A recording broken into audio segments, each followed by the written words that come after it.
Well, thank you very much. It's been a pretty wild time, but it's going very well. Sit down, please. And tremendous progress has been made, as you're probably seeing just by watching. We're doing something. I built the military and rebuilt it and made it really strong in my first administration, along with a lot of other things we did. We had a great first term. And now we're using it. Unfortunately, we have to. But you're seeing how great it is. There's no military like it on Earth, not even close. And we're doing very well in Iran. You see the result. And it's been amazing. We've knocked out 42 Navy ships, some of them very large, in 3 days. That was the end of the Navy. We knocked out their Air Force. We knocked out their communications, and all telecommunications is gone. I don't know how they communicate, but I guess they will figure something out. It's not working out too well. And they're bad people. They're just bad people. When you look at October 7th and beyond October 7th, look at all the killing that they've done over the years, for 47 years. And this had to be done. They were very close to a nuclear weapon. They would have had one if we didn't do our B-2 hit, Midnight Hammer. They would have had it 8 months ago. They would have had a nuclear weapon, and, you know, they're crazy, and they would have used it. So we did the world a favor. And they said, well, how are you doing on a scale of 0 to 10? How are you doing with the attack? And I said, about a 15, I would say, with 10 being the best. But it's something that had to be done, and we're doing it well. And I want to thank everybody involved. I'll be going right after this. I'll be leaving for Dover, very sad situation, to greet the families of the heroes coming home from Iran, coming home in a different manner than they thought they'd be coming home. But they're great heroes in our country, and we're going to keep it that way. There's always, when it comes to war, there's always that.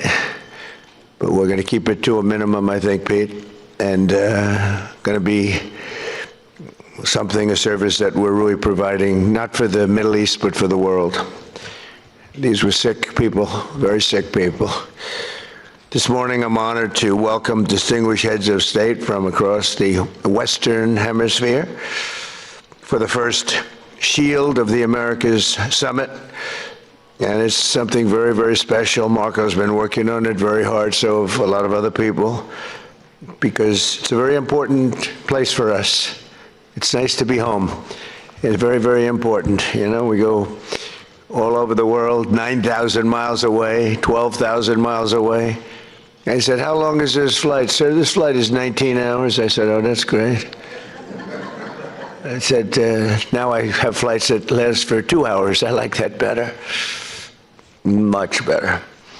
But on this historic day, we come together to announce a brand new military coalition to eradicate the criminal cartels plaguing our region. And you have a lot of it.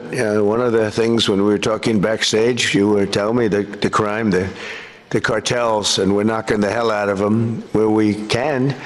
We're going to go heavier. You saw what we were doing with the boats coming in. The boats, there's not a lot of people coming in by boats anymore. We knocked down drugs coming in by sea.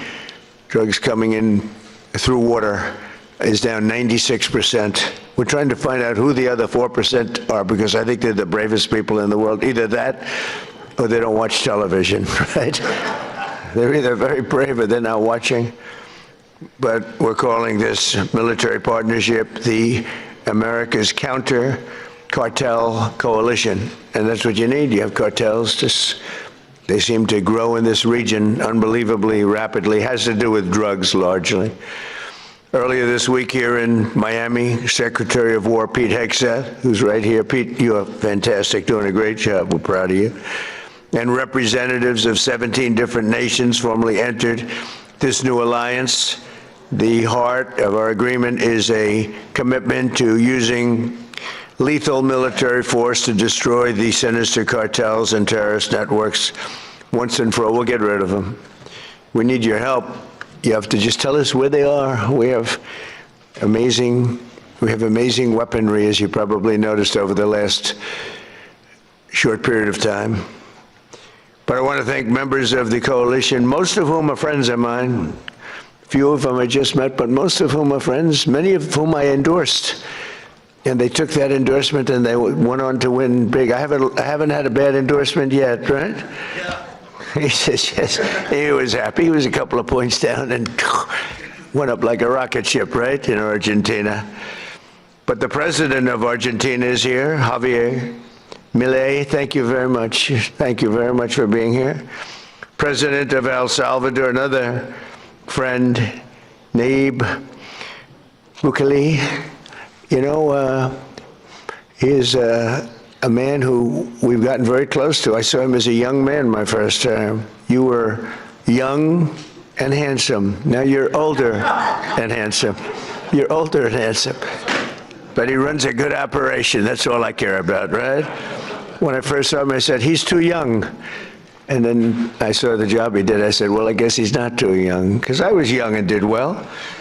But you've been a great president, and we appreciate the relationship very much. President of Paraguay, Santiago Peña, thank you very much. Thank you very much.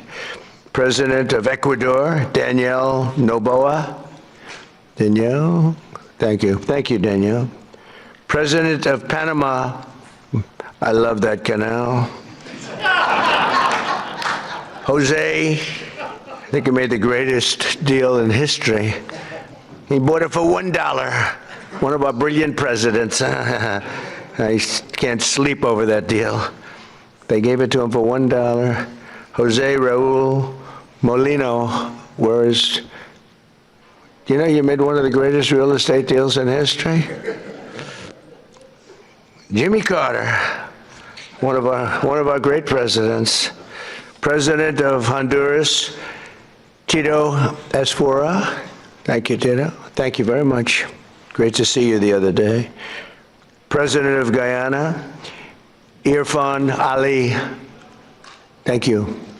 President of Bolivia, Rodrigo Paz. Thank you very much. Great people. Prime Minister of Trinidad and Tobago. And I have to be very careful with this because, you know, your first name is very similar to a first name that we have, but fortunately it's pronounced different. It's Kamala, as opposed to Kamala. I like Kamala better in many ways. And I just want to say thank you very much, but I had to be careful with that first name. I didn't want to get it mixed up because it would ruin your reputation completely. Right? I said, is this the same pronunciation? No, sir, it's a little different. It's Cam, right? Cam, as opposed to Cam. But we don't like Cam. President of Costa Rica, Rodrigo Chavez, as well as the President-elect of Costa Rica, Laura Fernandez Delgado. So thank you very much. Thank you very much. And the President of the Dominican Republic, Luis Abinader. And so many of my friends are in the Dominican, including the Sugar King, right? He is indeed the Sugar King. He got a lot of sugar. I don't know if that's good or bad, but he's got a lot of it, right? But we're grateful to be joined as well by the President-elect of Chile, Jose Cast. Congratulations. It's an endorsement. Gave you a little endorsement. I love when I give endorsements and people win. But you know what? They don't lose. You know, I don't know. I guess it would be illegal. Could you imagine if I could say they spend millions and millions and millions of dollars on a campaign? They're losing, and they beg me for an endorsement. I give them an endorsement. They win by 30 points, and I get nothing. If I could sell that, is there a way? Do we have any of our legal people here? Little Marco's close enough. Is there a way I could get paid for that, Marco? I'd make a lot. They spend millions of dollars, and I give it for nothing. I could, even if I put it into the Treasury of the United States, it would be pretty good, right, Marco? But Marco's saying this is not a good idea. No, but it's an honor to do it. It's an honor to have that power where I can endorse somebody, and even in foreign countries. Here it was We had one in this week, 124-0 with endorsements, and so that's good. But now I'm doing foreign countries all of a sudden. To say, sir, would you endorse me? And it's an honor. If I like you, I only do it if I think you're good. You know, if I think you're not good, I've turned down many more than I've accepted, believe me. I want to thank Secretary of State Marco Rubio for his leadership in organizing this really important summit. He's fantastic. He's a fantastic Secretary of State. And thus far, look, we've had the most incredible year of any president, I think, by, you know, I ended 8 wars. We're not going to go into it too much today, but what we've done is incredible. And we're going to be doing some incredible things together, because I look at our region, if I can call it that, as being very important. It's been abandoned by the United States for so many years. You know, they went so far away. They went to these faraway places where they weren't even wanted. And a lot of stupid people, really stupid people.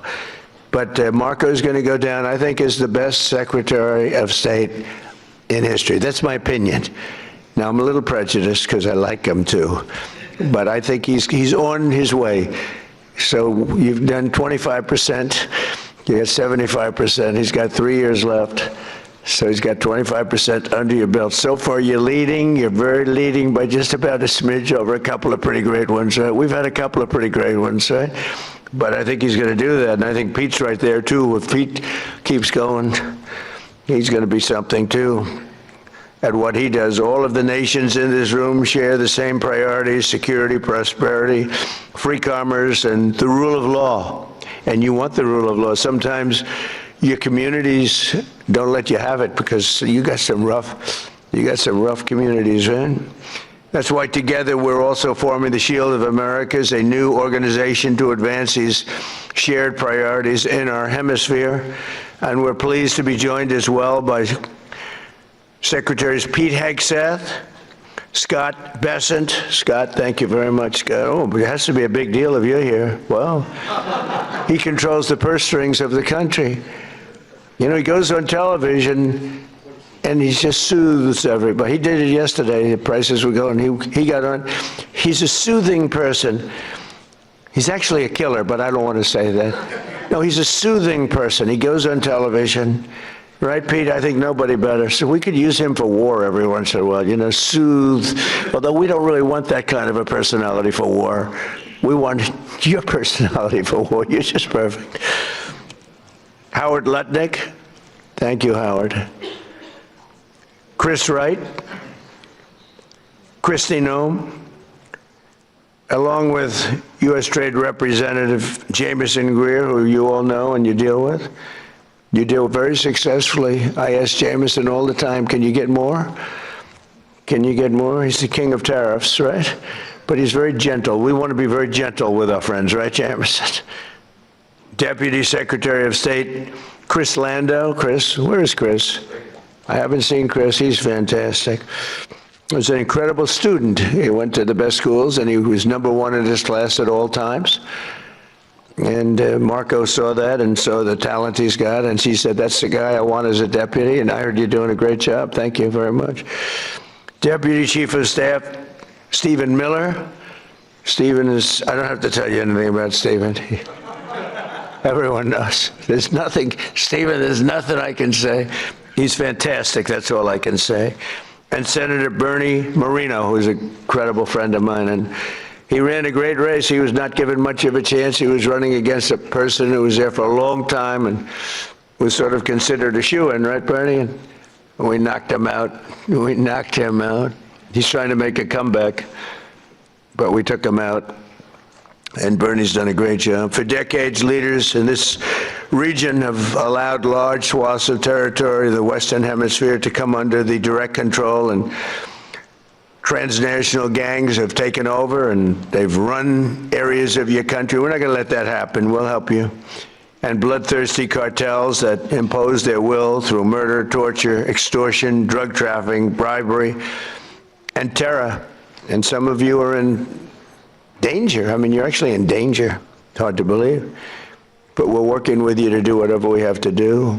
We'll use missiles. If you want us to use a missile, they're extremely accurate. Boom, right into the living room. And that's the end of that cartel person. But we'll do whatever you need if you want. A lot of countries don't want to do that. They say, oh, sure, I'd rather not have that. I'd rather not have that. I believe they can be spoken to. I don't think so. Many of them don't want, and that's okay too. You got to do your, but if you need help, you're going to let us know, okay? Many of the cartels have developed sophisticated military operations, highly sophisticated. In some cases, they say they're more powerful than the military in the country. We can't have that. These brutal criminal organizations pose an unacceptable threat to national security, and they provide a dangerous gateway for foreign adversaries in our region, and we don't want them near our country either. We don't want them to come in. They're cancer, you know. They're cancer, and we don't want it spreading. We have a very strong border. You know, we have a border now where for 9 months, 0 people have been able to come through. It's hard to believe, actually, because we went from 25 million people coming in over the Sleepy Joe Biden, one of the worst presidents in history of the world. He was the worst president in the history of our country. We've had some pretty bad ones. Recently, we've had some pretty bad ones, but he's the worst. But he would go down as one of the worst in the world. I'm going to up his category now. It's horrible what he did. And what he didn't do was probably worse than what he did. Every leader here today is united in the conviction that we cannot and will not tolerate the lawlessness in our hemisphere any longer. The only way to defeat these enemies is by unleashing the power of our militaries. We have to use our military. You have to use your military. You can't fight these people with, and you have great police. You have some great police, but they threaten your police. They scare your police. You're going to use your military. In many cases, our forces have already been working closely with yours, and the United States looks forward to deepening and expanding that cooperation in the months ahead. And it's so good that we got to know so many of you. I mean, we're so many. And I'd love to get to your countries at some point. Marco loves going to your countries. He's always at one of these countries. He likes your countries the best, okay? You know, where are you? I'm in Chile. Oh, good. How's Chile doing? Good. He likes it. He feels very comfortable. We all like him, right? It helps. He's got a language. He's got a language advantage over me, because I'm not learning a damn language. I don't have time. I was okay with languages, but I'm not going to spend time learning a language. That much I won't do. Just give me a good interpreter. Interpreter, very important. And I know if somebody's good. I may not speak the language, but I know I had an interpreter recently that wasn't good, talking to a very strong person from a different part of the world. And I could tell, even though I don't speak the language, I could tell the interpreter was not good. When you go,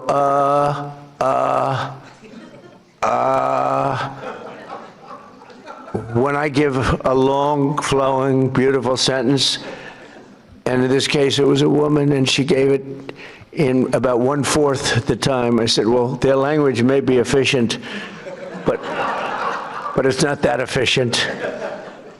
And I could also tell when I have great interpreters. Interpreters are very important. You know, you have a bad interpreter. You think you're doing well?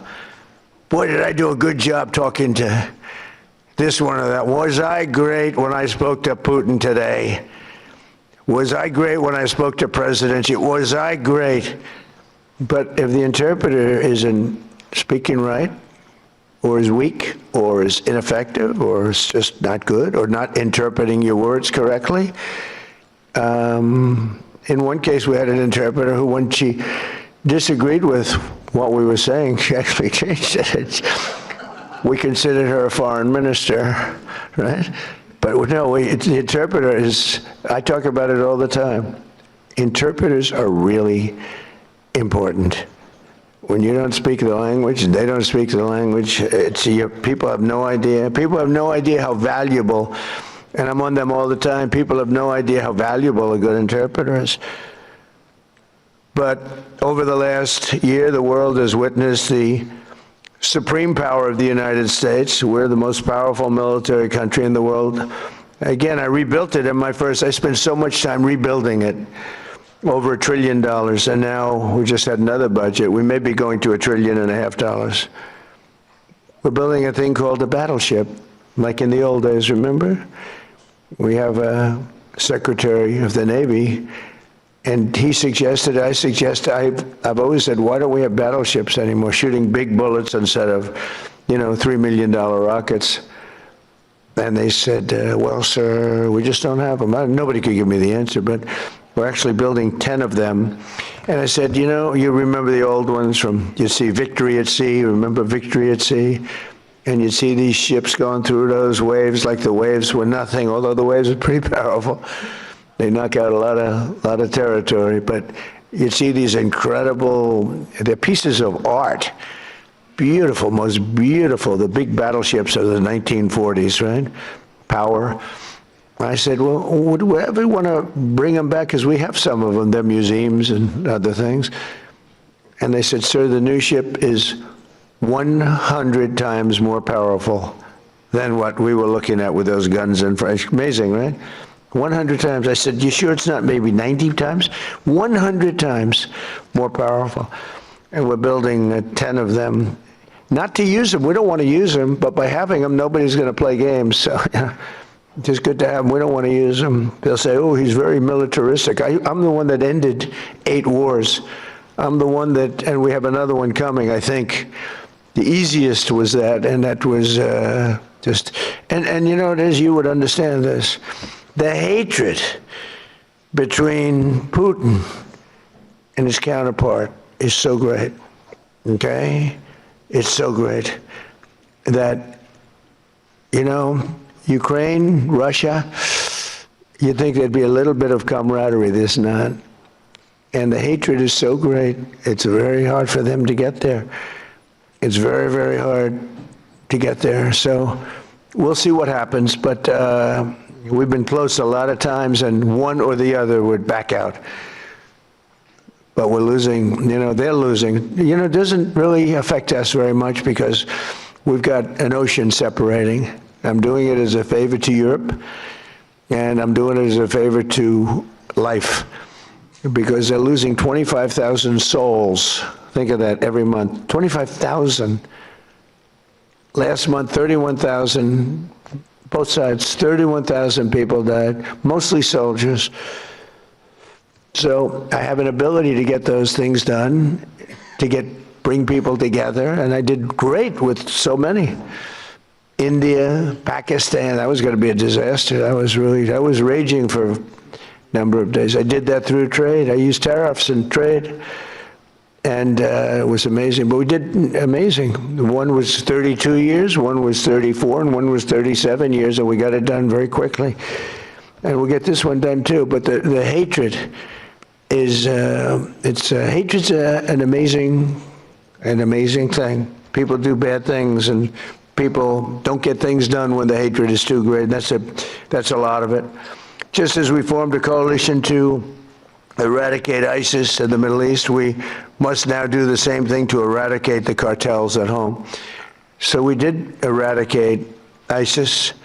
Now, during the 4 years, we had a rigged election. You probably read about it, probably heard something. So it gave me 4 years to contemplate and to stage my comeback. I staged big comeback. They say it was a comeback. I didn't think it was a comeback because I had the people on my side. So I didn't view it as a comeback, but they did everything possible during that 4 years.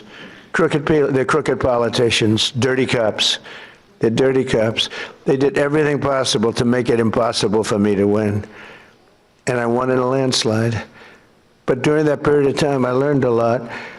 And I learned how you people, and I saw it so badly, how you're suffering with what's happening with the crime in the region. And I said, if we ever come back, we're going to eradicate that crime, and I'm going to work with you, and if you want, we're going to do it. We can do it pretty easily. As part of our commitment to countering the cartel presence in our region, we must recognize the epicenter of cartel violence is Mexico.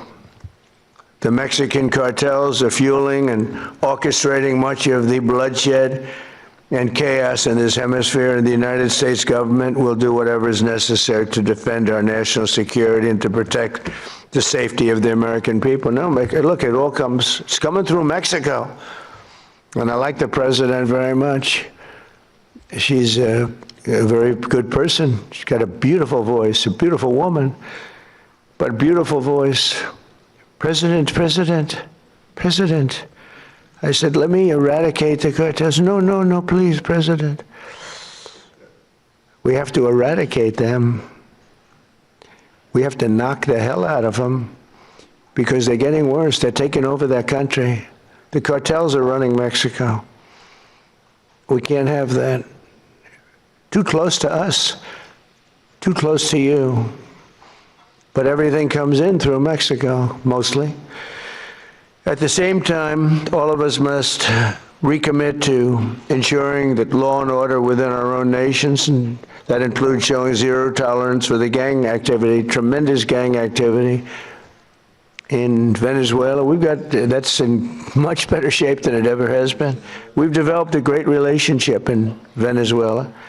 The savages who murder and rape with impunity must be permanently removed from society. We must not allow our criminal justice systems to be corrupted so that they protect these criminals and animals at the expense of your people. And for some reason, all over the world, this is a region that has problems that other regions don't have. They have different problems, but they don't have this problem. The United States last year, we achieved the largest drop in murder rate in recorded history. We have the lowest murder rate in 125 years. Hard to believe because, I don't know, it's, we've got a lot of them out, but we allowed through the Biden policies and Obama, who was another terrible president, by the way. He was Barack Hussein Obama, terrible president. He was a divider, great divider. I call him the great divider. But they allowed a lot of people into our country that shouldn't be here, but in particular Biden, because Biden had no idea what he was doing. He had no clue. It was being run by whoever got near the auto pen was running the country. He was the auto pen president, and frankly, they let at least 25 million people come in to our country, some from prisons, some from mental institutions, gang members, the heads of gangs, the mentally insane, I'll tell you. People came in from mental institutions and insane asylums, and we took them. We had an open border policy. It's a policy divided and devised by idiots, but they poured into our country. So we went from the worst border in history to by far the best border. We have the best, strongest border that we've ever had. We have great people that did that job. By securing our border and cracking down on traffickers and smugglers, we've reduced the fentanyl pouring across our border by 67%. This is in our first year, give me a little more time, we'll do better. 67%, which is a number that's unthinkable. They say if you could do 2%, 1%, but we got it down 67%. And we got a lot of the murderers out. We had 11,888 murderers allowed in our country with this ridiculous open border policy that these eggheads put in. But we're also working closely with you on ending human smuggling and the implementing of the safe third country agreements, which are very important. In January, America's armed forces also ended the reign of one of the biggest cartel kingpins of all, with the Operation Absolute Resolve to bring outlaw dictator Nicolas Maduro to justice in a precision raid that nobody's ever seen anything like it. This was in a very powerful military base, fort, and they went in and they took him out and they got him out, and people couldn't believe it. They couldn't believe it. We were right into the heart and took him out, and it was nasty. It was about 18 minutes of pure violence, and we took him out. We lost nobody. Not one person was lost. Not one aircraft or no military equipment, zero. People have never seen anything like it. And you're talking about into a military base with a lot of soldiers, good soldiers.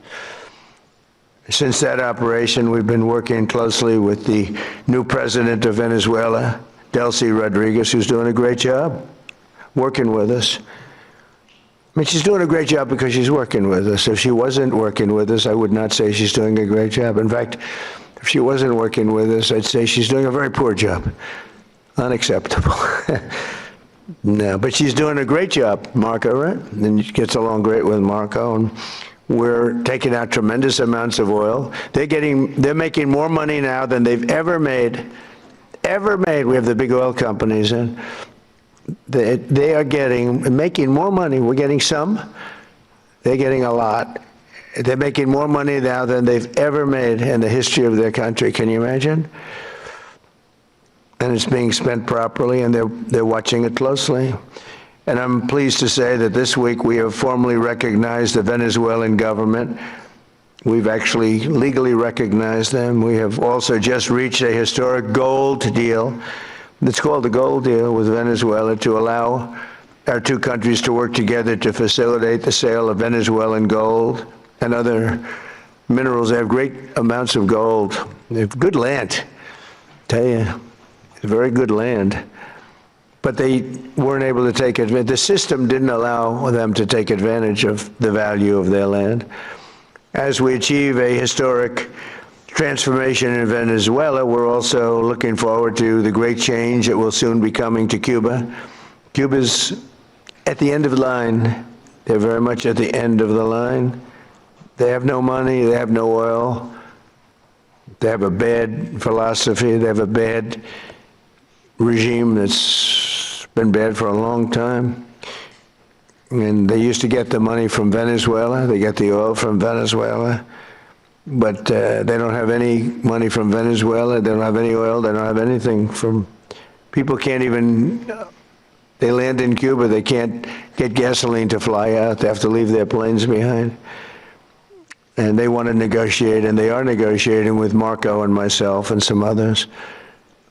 And I would think a deal would be made very easily with Cuba. But for 50 years I've been hearing, as a little boy, I'd be hearing about Cuba. You know, Cuba's a disaster. But I've been hearing so much about Cuba. But Cuba's in its last moments of life, as it was. It'll have a great new life, but it's in its last moments of life the way it is. And but our focus right now is on Iran. And we'll do that. I would say, what will you do? Take about 2 days off, Marco? No, he won't. Maybe an hour. He'll take 1 hour off, and then he'll finish up a deal on Cuba. That'll be an easy one. But it'll be the entire region that we're doing that. Many of you have come today, and they say, I hope you can take care of Cuba, because you've had problems with Cuba, right? You mentioned, I was surprised, but 4 of you said, actually, could you do us a favor? Take care of Cuba. I'll take care of it, okay?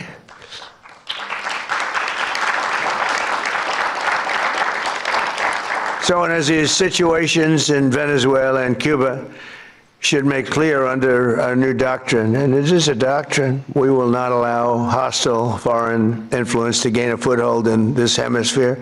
That includes the Panama Canal, which we talked about. We're not going to allow it. And together we'll protect our sovereignty, our security, and our cherished freedom and independence. And just in finishing up, the nations gathered here today are filled with unlimited potential. You have tremendous potential. It's a great part of the world. But to fulfill that tremendous potential, we must smash the grip of the cartels and criminal gangs and horrible organizations run by, in some cases, absolute animals, and truly liberate our people. And some people are afraid to do it because they've gotten such a foothold. But I think you can get out of that, and we'll work with you if you need. With the courage and resolve of the leaders in this room, great leaders, will make our nation safer, stronger, richer, and more successful than ever before. So I want to thank you all very much for coming. I look forward to the incredible progress that's soon to come. You're going to see some incredible things. And now I'd like to ask Secretary Rubio and Secretary Hegseth to say a few words, and then I'll sign a proclamation formally launching the America's counter-cartel coalition, which is what it is. It's a counter-cartel coalition. And thank you all for being here very much. Appreciate it. Thank you.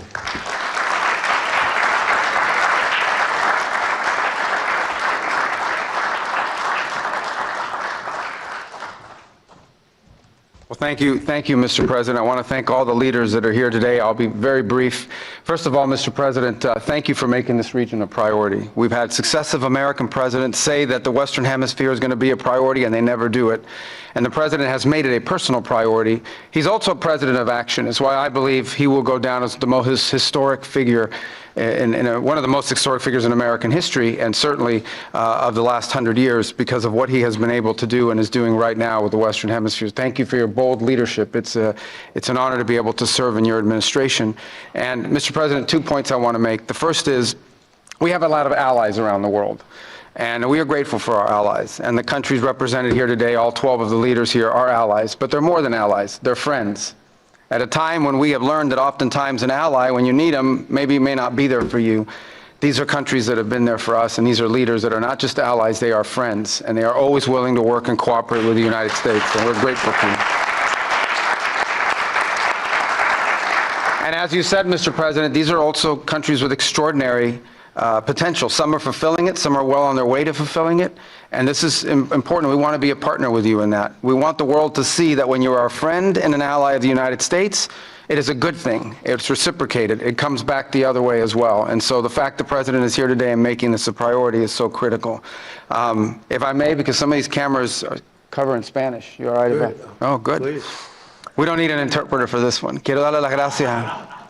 I think I'm a good interpreter. You'll find out in a second. But las gracias a los países que están aquí hoy. Estos países, primero, el presidente ha hecho esta región una prioridad en su administración. Hay muchos presidentes que han dicho que lo van a hacer, pero él lo ha hecho y se lo agradecemos. Y muy agradecido a los 12 países que están aquí hoy. Estos son países que no solamente son aliados, son amigos. Son países que siempre responden cuando hay una necesidad y trabajan en conjunto con nosotros, y queda mucho por hacer. Estos son países que tienen una gran población, mucho potencial, y queremos ser sus socios en desarrollar sus países, sus economías y su seguridad. Y le doy las gracias de verdad por estar aquí en el día de hoy con nosotros. Que Dios bendiga a todos esos países, a los Estados Unidos, y gracias como siempre por la cooperación. Seguiremos trabajando en conjunto y vamos a hacer cosas muy buenas, muy importantes para esta región, que van a hacer que en las generaciones futuras nos van a agradecer el labor que estamos haciendo en el momento de hoy. Thank you very much. Thank you. Is he better in Spanish or in English? I think he's better in Spanish. I mean, it's great. Pete, please. Thank you, sir. Mr. President, I only speak American. I speak Cuban. Well, Mr. President, it's an honor to be here and to establish in this hemisphere peace through strength.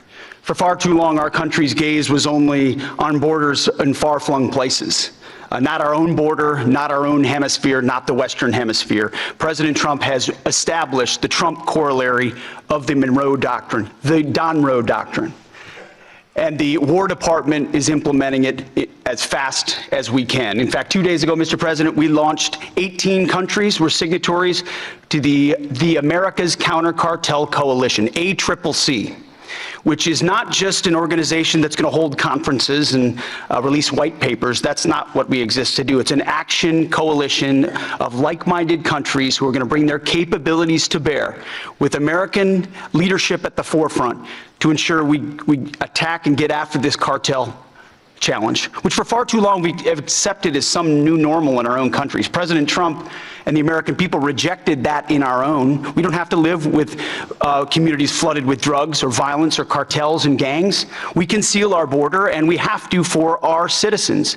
We share a hemisphere and geography. We share cultures, Western Christian civilization. We share these things together. We have to have the courage to defend it. And we have a commander-in-chief in our country who's set that compass heading.